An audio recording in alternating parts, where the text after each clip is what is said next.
And it's time to talk about Matt LaFleur. It is time to talk about Matt LaFleur. It's not tight. I'm not tight.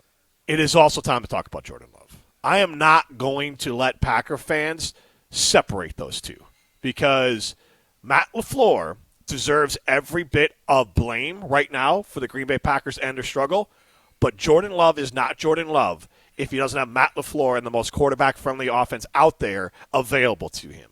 Now, is this stagnated? Absolutely. Is Jordan Love part of the problem? Yeah. Think of the last drive, the throw, or not the last drive, but the throw to Christian Watson after they got the ball back and Jordan Love bombs it down the field to Christian Watson. What did Troy Aikman say in that? In the call. I can't remember. He probably missed somebody. No, he blew it because he threw the ball. Oh, yeah. He was inaccurate in this aspect. He would have just gone a little more Yes, that way. he should have thrown it more towards the sideline and let his speedster wide receiver, Christian Watson, outrun everyone to the corner. Yep. Instead, he tried to throw it up. That's where the defense was there, so the safety was able to come over and break that play up.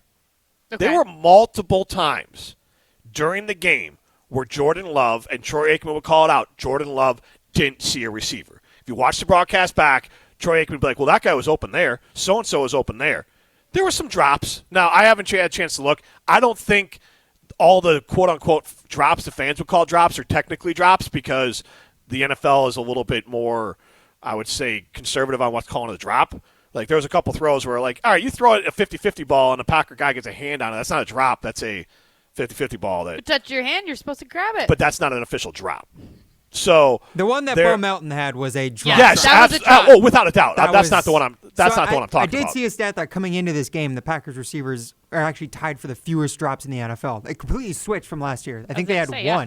They had one through the first 8 games. And then in this game, there was that terrible one, and then there was another one where Love sailed it a little bit over Dontavian Wicks, but it hit him in both hands, and he had to retract. See, that's the one. Bit. That's the one I'm thinking of that they might not call that a drop.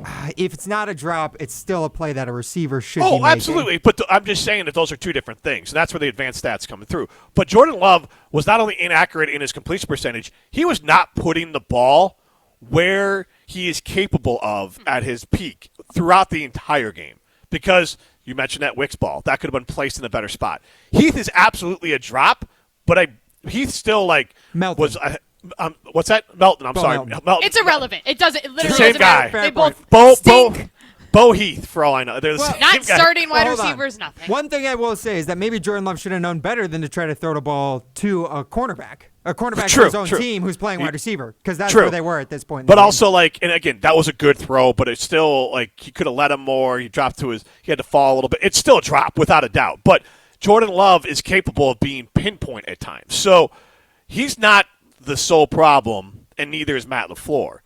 But I am seeing a lot of cope from Packer fans and you tell me, 844-770-3776, that's Carl's Talking text line, list is more. How did you feel about Jordan Love last night? That's not our official sideline limited poll question, but I want you to chime in because Matt LaFleur is clearly part of the problem, but in my opinion, so is Jordan Love. Absolutely, they both are. I just wonder how much better or different of a player would Jordan Love be if Matt LaFleur wasn't his coach. And I'm not saying Matt LaFleur should get fired. I'm not in that camp whatsoever. I think there might just need to be a reset, or I don't know if he's feeling overwhelmed or if he's feeling the pressure of having to potentially fight for his job. Like he literally had a statement during his post-game press conference yesterday saying that every coach every single day is fighting for their job, and it's like, I don't think that's the case for every single coach. Like, I don't think Sean McVay's fighting for his job. I don't think Dan Campbell's thinking about losing his job. I don't think Kevin O'Connell, Ben Johnson, all of those guys, none of them are thinking about losing their job. So the fact that you have that in your brain, I think is now negatively affecting him, because I feel like we saw it during the game yesterday when he is literally slumped over whatever their equipment thingy on the sidelines as he's looking through his tablet.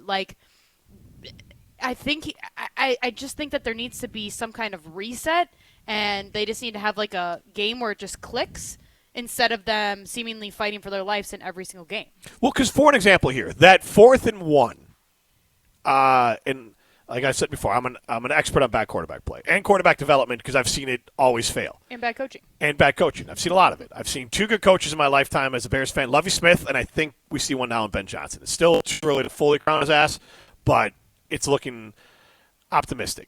But the illegal formation Yep. at the end of the game. Who's that on? That I don't know. Ryan, who would you put that quarterback? On Bo Melton, the illegal formation? Yeah. The one that took away the big throw and catch to Christian No, Watson. the one before the fumble, but the one on 4th and 1. Or any, I don't care. No, Any, that was the one, yeah. Any illegal formation. Any illegal formation, who is that on? So all the mistakes and the penalties for the Packers offense, of which there are many. Aaron Banks having a bad false that's the start one in the that first stands half. out to me. There was a few. Pre-snap. Yeah. But Pre-snap penalties. Who are those on? Yeah. I think those are on the players, man. The players just got to be able to know like what you can and can't do. And I mean, there's a portion of like Jordan Love setting the offense, making sure guys are in the right spot. But if Bo Melton's out there and he hasn't played wide receiver, so he doesn't even know where to be lining up, how much can a guy do really at that point? That's Jordan Love. And but also, he can't be holding the hands. Yes, okay. Let's not even. No, here's why. No, because last week you were saying that it's not on Matt LaFleur to get these guys up. They are professionals. Yes. It is not on Jordan Love. It is not on him to hold their hands and make Here's sure why. they are lined up in the right Here's position. why. Making sure they don't jump off sides. Come on. Here's why. I'm just using, and I hate to do this, but Ben Johnson came into Chicago and said the number one thing that needs to get cleaned up is our pre-snap penalties. We are terrible pre-snap, and that is 100% on the quarterback and on Caleb Williams to make sure that's the standard. But he has a coach holding it accountable. Well, so that's different. I'm just saying that.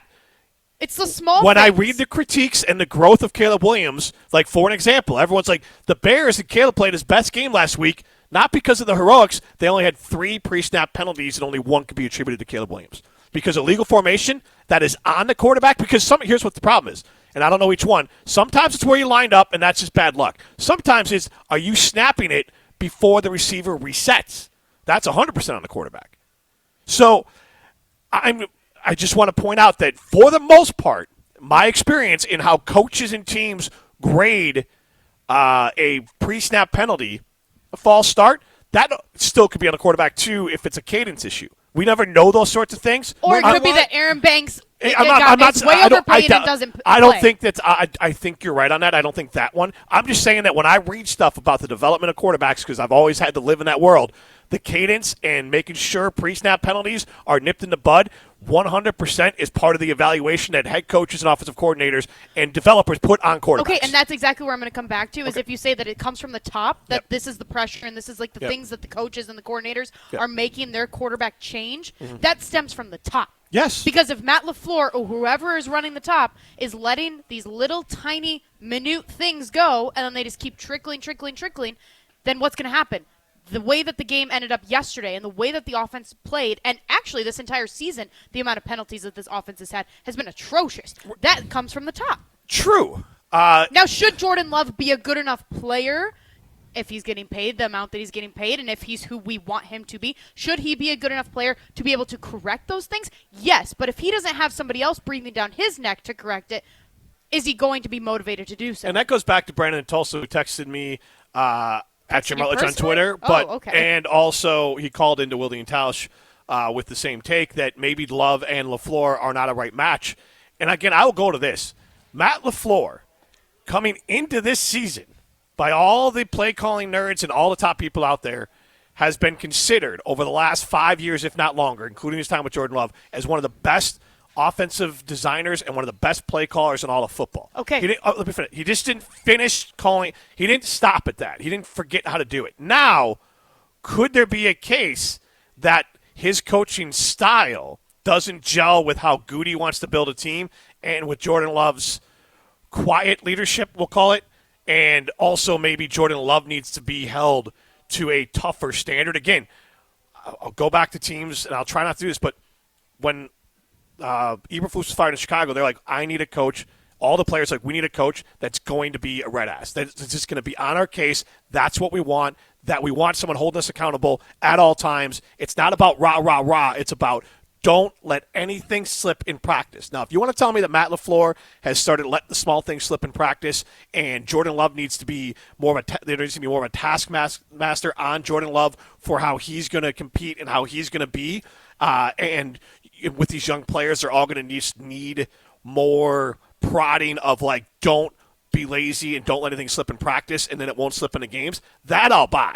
What I don't buy is the rah-rah stuff. It's more of Matt LaFleur, is there a case that he needs to be tighter and harder on this younger team in practices? Absolutely. you hit younger, I think, is the key word. Like, if you want to keep being the youngest team in the NFL, or whatever, second youngest, whatever they are this year, like, you're going to have young team mistakes. You're not dealing with veterans who know how to handle their stuff. Right, and Jordan Love, and this is the wild card with him, he's in year 6. Yep. He is in year 6 of this offense. He is halfway through year 6 in this offense. He is halfway through year 3 as a NFL starter. And I cannot overstate how much of a competitive advantage he has. He should be the equivalent of a doctorate in this Packers offense at this point, without a doubt, including playing time and including, if you wanted to do this to compare it to school, he's had his classroom time and now he has his lab time. There's no excuses. Jordan Love shouldn't be continuing to make some of the dumbest mistakes you've ever seen on a football field. He's horrible in time management. As far as God, the pass right down the middle of the field. I couldn't handle it. Situational awareness is off on him. You're right. Again, he was 5 seconds away from looking like a complete moron. They barely even talked about it. I was like, why are we not saying anything about this? And again, for me, I watch that and I'd be like, I watch other quarterbacks develop, and when that ball's thrown in the middle of the field, they're killing him. Wait, which one are you guys Even the one at the end of the game where he threw it to the middle of the field, like, he tried to bomb it deep to Jordan. Right at the end of the game. No. The one that he completed to make it like 2 yards short of whatever field goal range was at the end of the game. I mean, it's what was he thinking? I don't know.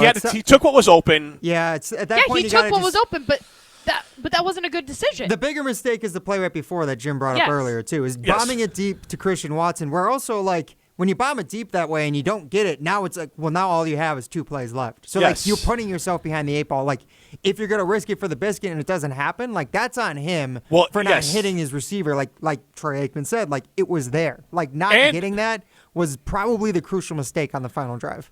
And if you're a quarterback, you'd want to lead him to the sideline because they probably get up there, but that's a long way to run.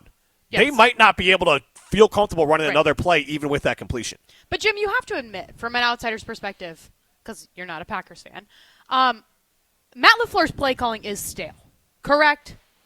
Like, there's nothing about it that is shocking. There's nothing about it that keeps the defense guessing. Like, there's nothing like, holy cow, I can't believe they just did that. There's really not over the last couple games, yes. And here's where the hard part comes in, is that for the majority of plays, Jordan Love has the ability to can one play and go to the other. We think. We know that. Not on all, probably not every play. Like that 4th and 1, my understanding is he did not have the ability to can it there. But that's a little different because it's kind of like hey, we just need to do this.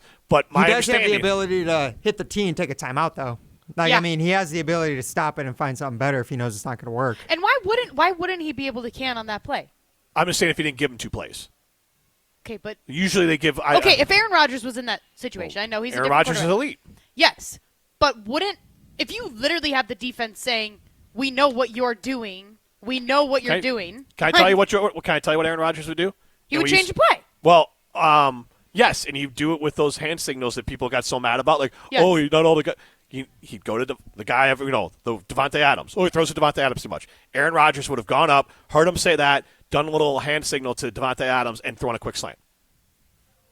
And dealt with the consequences if it didn't work. Same with Brett Favre. We've seen the video of Mike Holmgren yelling at Brett Favre for changing a play in the huddle or changing a play at the line of scrimmage. So you're right. One question I would ask is, would you, like, as Packers fans, Molly, would you trust Jordan Love to be able to do that, make that decision on the spot and say, like, hey, like, if he knows it's not going to work, I trust it to put it in his hands to try and go find something that might actually work? I mean, I think I would rather have that than him look like a complete dumb bleep. So then at the same time, do you think Matt LaFleur trusts his quarterback to do something like that? No, Matt LaFleur doesn't trust him to do pretty much anything. But also, I'm not going to defend Jordan Love either because I do think he has his own issues. I don't know if Jordan Love has done enough for Matt LaFleur to not trust him to.